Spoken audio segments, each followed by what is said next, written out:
Daily Broadside, day 296. I will never understand why people buy dualies that are two-wheel drive. In the off chance that you pull off a shoulder or soft shoulder on the side of the road or something, you're pretty much going to be stuck.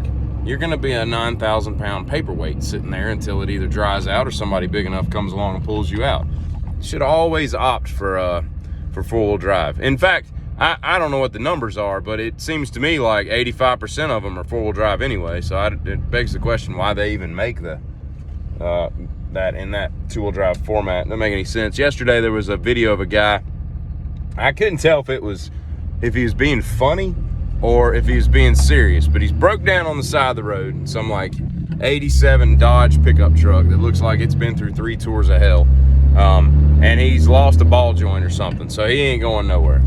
And he's like in the middle of Ohio, and he's putting out a request on TikTok. Hey, anybody in the area? I'm in this parking lot, whatever. I need some help. And man, there were 4,000 comments, and everybody was on the way. And I couldn't tell if some of them were being sincere or if everybody was just joining on the bandwagon. They're probably just being funny. But one dude was like, sounds like everybody in the country is coming to help you here shortly, and the parking lot's about to look like a car show. And it was just, I love the comment section. Like, there are so many funny people out there. It's not even funny. And speaking of Dodges, but not Dodges, the Bighorn, right?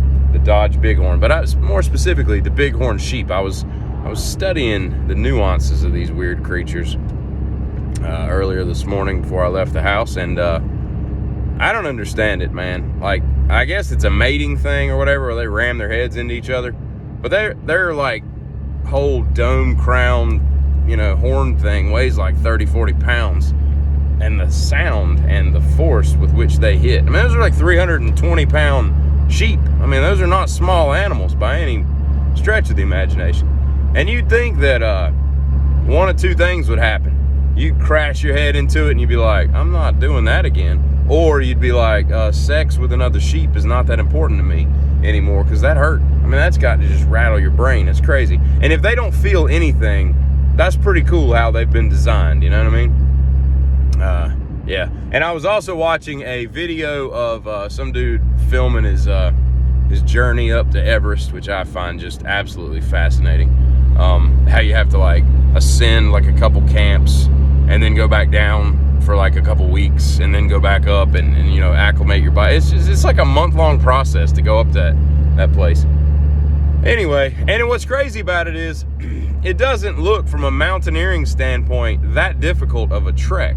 It's all just the lung problems that you have and the cold and all. The hike itself doesn't look too great. Now there's a couple little hairy little moments, I think, where you could cross ladders and over crevasses and stuff like that. But still, my point is, this dude's in a little tent, and he's sitting there, kind of documenting everything, and he's just as redheaded as the world could be.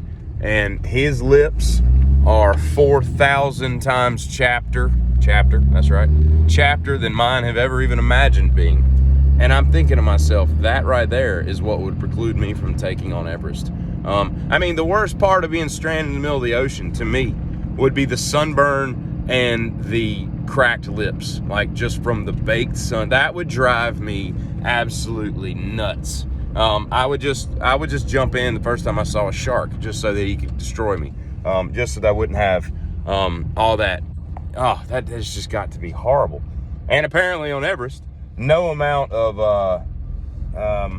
Burt's Bees is gonna solve that problem, because the wind and everything is just so evil. But I don't know, man. I think that's the barrier to entry that'll get me right there. That's probably, and the fact that it costs like $60,000 to go up Everest, which is another crazy thing. Like, oh man, I mean, I understand it's a long process, but it's a little pricey, I don't know how far Everest is from the nearest airport, but I can't imagine it's that, expensive to get off a plane, hop on a yak right out in the middle of nowhere and sleep in a tent for a few weeks. But anyway,